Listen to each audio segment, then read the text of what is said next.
Kiwango hicho ambacho kilichotoka, na sisi kikao chetu kilifurahia, kwa maana tulivyoambiwa kwamba milioni 10 imetoka, na tukakuwa na mjadala mpana namna gani itumike, kwa sababu kwa stendi tulikuwa tuna mambo matatu, ikiwa ni hiyo level, alafu tukawa tumeomba stendi zile vivuli vya kwa ajili ya abiria kukaa pamoja na taa. Na tunaomba kwamba kwa kuwa milioni 10 iko, na ombi langu kubwa ni matumizi sahihi ya hiyo milioni 10. Ikitumika vizuri, nafikiri changamoto yetu itakuwa imepata jawabu, hata kama sio kwa 100%, lakini ni zaidi ya nusu litakuwa limekuwa solve changamoto yetu. Kwa mwenyekiti, ombi langu kubwa ni kwamba tufanye mambo yote, kwamba stendi, naamini kwamba pesa ikitumika vizuri tutapata hizo stendi, tutapata taa, na level ya eneo letu la stendi litapatikana bila shaka, sina shaka na hilo. Mheshimiwa Mwenyekiti, nashukuru kwanza umekuja, umejionea hali halisi ya stendi hapa jinsi ilivyo, lakini pia maoni yote aliyotoa wanaohusika na stendi, ambao ni mwenyekiti wa kila siku wanaoishi kwenye mazingira haya, ametoa maoni yake, lakini pia mtaalamu naye pia ametoa maoni yake. Mimi nifikiri kwa hatua ya sasa, kwa sababu tumekuja kutembelea eneo, tumeliona, tumeanza kubaini wapi kunakuwa na changamoto, ni namna gani tutaenda kuzishughulikia. Mimi nilikuwa nafikiri haya mengine yaliyobaki baada ya kuona sasa, tusiatolee majibu moja kwa moja, tuende sasa kwenye vikao vya ndani, kwa sababu tutakutana na ODC ya kata Monduli mjini, tutakutana na mwenyekiti wa huku, tutakutana na mtendaji, tutakutana na viongozi hawa, na hata wafanyabiashara pia tutawashirikisha kupitia uongozi wao, ili sasa hiyo pesa ambayo tunafikiri inaweza kutatua hili tatizo, tuone ni jinsi gani tutaigawanya katika matumizi ambayo kwa wakati huu itaweza kuleta matunda fulani, hata kwa 60 mpaka 70 hapo, Mungu akipenda. Kwa hiyo mimi nafikiri, Mheshimiwa Mwenyekiti, tunashukuru kwa kuja pamoja na wataalamu. Kwa sasa tulikuwa tunafikiri kwamba hilo swala tuende tukalimalizia sasa kwenye vikao baada ya kuona eneo letu jinsi lilivyo. Nafikiri kama walivyosema Mheshimiwa Diwani na wataalamu, irudi kwenda kufanywa mikakati kwenye vikao vya ndani, ili utekelezaji uanze kwa makubaliano yatakayotokana na kikao cha ndani. Kwa hiyo mimi nafikiri nirudishe huko, lakini kama maoni ya mwenyekiti wa stendi kwa kweli ni vizuri yakaenda kuzingatiwa kwenye vikao hivyo.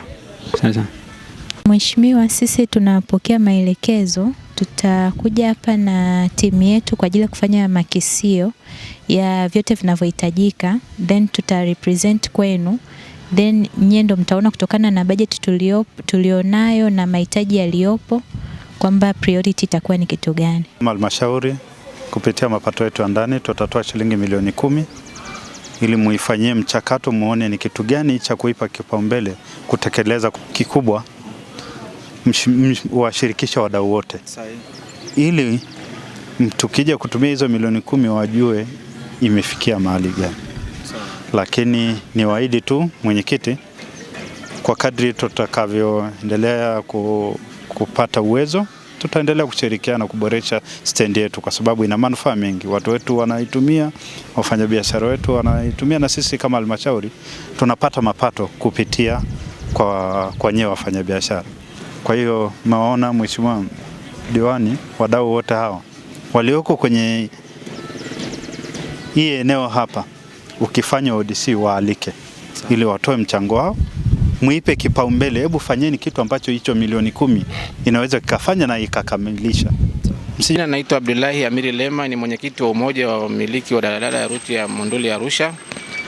Kwa niaba ya umoja tunawashukuru sana halmashauri kwa kupokea changamoto zetu na kuzifanyia kazi, na sisi tunaahidi kwamba baada ya kufanywa hicho, sisi tutakuwa mstari wa mbele kulinda miundombinu itakayotengenezwa na halmashauri. Tutakuwa ni walinzi wazuri wa kupokea hicho ambacho tulichofanywa, kuhakikisha kwamba miundombinu tunayowekewa tunailinda kwa hali na mali ili tuweze kunufaika nayo.